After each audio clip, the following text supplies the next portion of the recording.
Bonjour ou bonsoir, chers internautes. Selon l'ère à laquelle vous avez eu l'opportunité de nous suivre sur AngeNet TV. Donc, toye sous les lots liboso nabino, qu'on sabino information, peut que ça la analyse et la situation toujours traversée dans le Canabiso République démocratique du Congo à propos il y a incursion, il y a force étrangère dans le mboka na biso. Toko banda boye mboka na biso eza mboka munene. Eza na superficie il y a 2 345 450 km². 2 355 410 km². Wana eza superficie ya mboka na biso. Mboka na biso République démocratique du Congo, toza na 9 pays voisins. Entre autres, toza na République d'Angola, toza na République ya Burundi, toza na République du Congo, toza na République ya Centrafrique, toza na République ya Uganda, toza na Soudan du Sud, toza na République du Rwanda, pe toza na République ya Tanzanie, tosuki na République ya Zambie. Na 9 voisins na biso, pays oyo frontière eza mulayi eza Angola. Frontière na biso na Angola eza ya 2511 km. Frontière na biso na Burundi eza ya 253 km. Frontière na biso na République du Congo eza ya 1544 km. Frontière na biso na République ya Centrafrique eza ya 1577 km. Frontière na biso na République ya Uganda eza ya 807 km. Frontière na biso na ya République du Rwanda frontière eza kaka ya 213 km. Donc parmi les 9 voisins na biso, pays oyo frontière eza mukuse eza ya Rwanda. Place nde tokobeta sete oyo tokolobela mingi eza à propos ya frontière na biso na Rwanda. Toza isusu na République ya Zambie, toza isusu na République ya Tanzanie. Wana eza les 9 pays frontalières. Oh, biso na bango tututana. Notez bien, na ba pays wana nyons frontière eza mulayi ya Angola. Mais lelo tokolobela mingi frontière ya Rwanda. Eza te ke lokola tokolobela frontière ya Rwanda, ba frontière wana mususu kimia ezali non. Parmi les 9 frontières na biso, toza na 7 pays o incursion ya barmé na bango esalama na mboka na biso ndenge balingi. Nyonso balingi. Donc, tant nous armée étrangère sans problème et au sans oublier Angola, malgré les pays autovan dans la bango bien, mais baboto la biso mabele. Na époque, il y a Joseph Kabila. À cette époque-là, ministre de l'Intérieur, Ezalaka Denis Kalume. Baboto la biso mabele, côté ya Bachawamba, dans les Grands Bandundu, na territoire ya Kaemba. Donc, bazwa ba drapeau angolais, ba telmisa yango na kati ya Congo ti lelo bamboka wana etikala bamboka ya Angola. Mais eza mabele ya Congo, eza mabele na biso. Donc, tôt ou tard, il faut to récupérer mabele wana. Parce que banda portugais azalaka na belge, bacha limite, bacha frontière. Mais kalate, bangolais baya balongola frontière wana, ba poussa ba borne côté à RD Congo. Donc, babord au Belge atikaka, na au Portugais atika, bango balongola ango. Ba poussa babord na kati bamboka na biso na Congo. Ba récupéra bamboka wana. Wana tuche mupanzi, te okota na mama likambo na biso alelo. Nako batisa boye. Na kati ya mboka na biso RD Congo, toza na 165 postes frontalières. Donc, na pays mobima, inetandi nyonso ya pays. tozana 165 postes frontalières. Mais biso na Rwanda, tozana 213 km à frontière, tozakaka na 10 postes frontalières. Mais si tu retires attention koyeba, pour nini frontière ya Mukuse, il y a 213 km, tozakaka na 10 postes frontalières, mais à chaque fois incursion ya armée rwandaise et salamaka na Congo. Est-ce qu'ils sont en complicité na gouvernement na biso ou pas? Ils sont en complicité na bakamimboka na biso ou pas? À mon avis, je pense que ils ont mauvaise volonté. Il y a un gouvernement na biso. Il y a un bazo kambamboka. Parce que côté la frontière, il y a 213 km. Ils ont moulaïté, ils ont mouké. Ceux qui vraiment pour ça, il y a battre la mboka na biso. Pour ça, il y a sécuriser le peuple na biso. Loko la incursion et ça la mikolonios. Tout ça, on a jeunes diplômés. Tout y chômage et na Congo. Il suffit de recruter 2 ou 3 000 personnes. Baleki na formation. Na 213 km. Bako sécuriser mboka wana.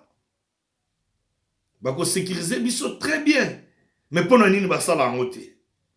Est-ce que Congo ezangi mbongo ya komatisa nefiske mir na 213 km? Tozangi mbongo wana te. À chaque fois tozoka ba détournement ya ba millions na ba millions. Mais pour nini bazo sala ngote. Eza mauvaise volonté ya ba konzi na biso. Donc tozo senga na ba konzi na biso, tozo insister. Frontière na biso na Rwanda, eza 213 km. Eza frontière ya Mukuse. Frontière na biso na Angola, eza 2511 km. Frontière na biso na République du Congo, eza 1544 km. Frontière na biso na Zambie, eza 1930 km. Mais ya biso na Rwanda, eza 213 km ya pamba. Mais pour nini gouvernement congolais bakoa ko sécuriser frontière wana te. Pour nini. D'autre part, Touroloba, ils ont mauvaise volonté. Donc, ben question wana salama, ils ont en complicité na gouvernement congolais. Donc, banda ko boma biso na Congo, banda ko boma batu na Est, ils ont en complicité na gouvernement congolais parce que ils ont normal te mboka lokola Congo. Mboka munene bazoko ko sécuriser frontière il y a 213 km té. Vraiment eloko wana ezoka misanga. D'où bana mboka totala likambo to meka hôtel melango pour que solution ezala. Frontière na biso na Rwanda eza mulaité, eza frontière moko ya Mukuse. Il y a 213 km. Eza frontière ya Mukuse koleka. Il faut basala effort pour que ba sécuriser ango. S'il faut que clôture, clôture.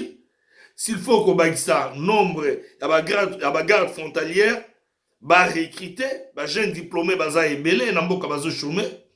Musala osala les ate, ba recruter bango, ba pesa bango formation, ba leka na frontière pour que sécuriser ango. Eza 213 km ya pamba. Eza musikate. 213 km à Pamba. Bache clôture, nase ya clôture, salinzela pour que garde frontalière circuler tranquillement. Donc, ils ont volonté, il y a gouvernement.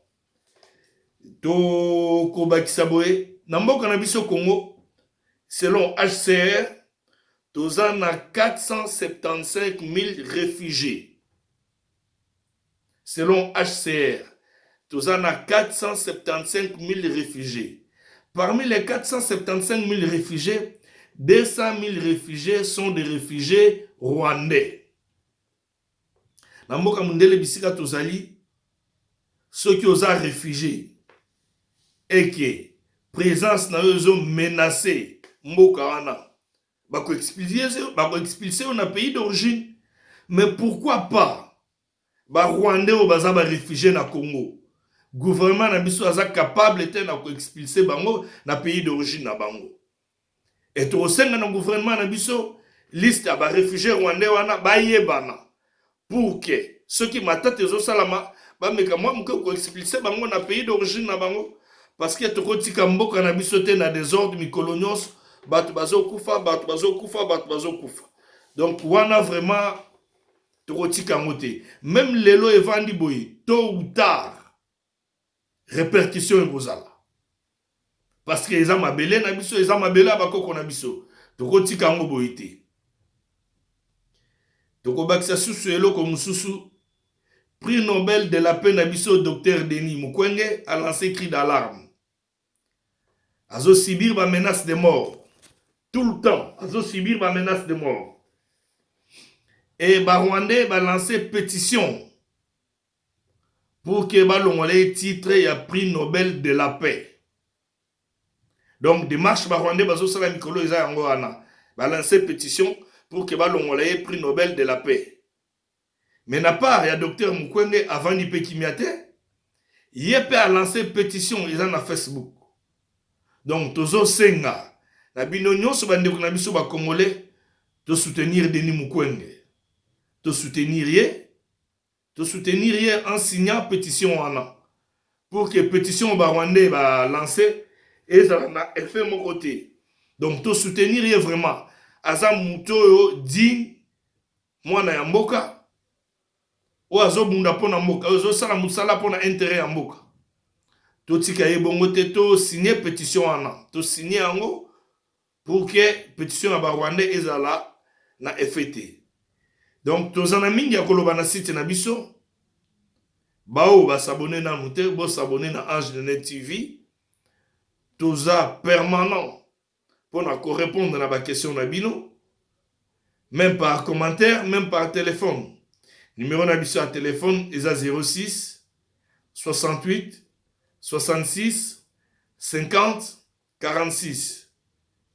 06 68 66 50 46. Bah, vous s'abonnez dans le thé, vous s'abonnez.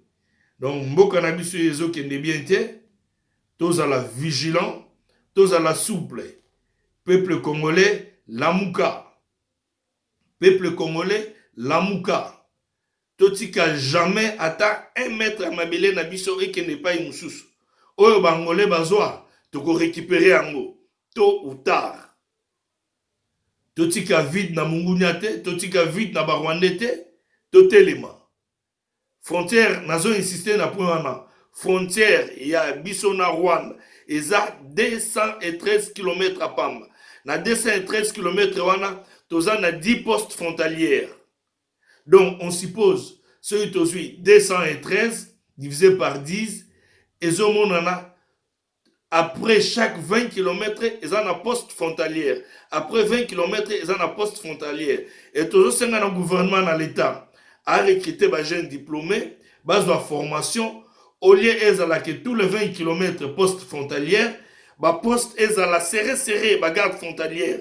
Bazala entre ba poste wana parce que ba soda ba sala incursion, je ne crois pas que ba lega na ba poste officiel ba lega na manganga comme ça entre ba poste frontalière ba garde frontalière sika bazo recruter ou bazo de formation bazala wana et solution mususu gozala distance à 213 km za mulaite ba cha clôture pour que to ko sécuriser mboka na biso et balandia Ange de Net TV. Pour aller l'autre, tout ce qui wana, tout le bibo va s'abonner, bo s'abonner. Tout peut s'y binomboter, botika malamu, bye bye.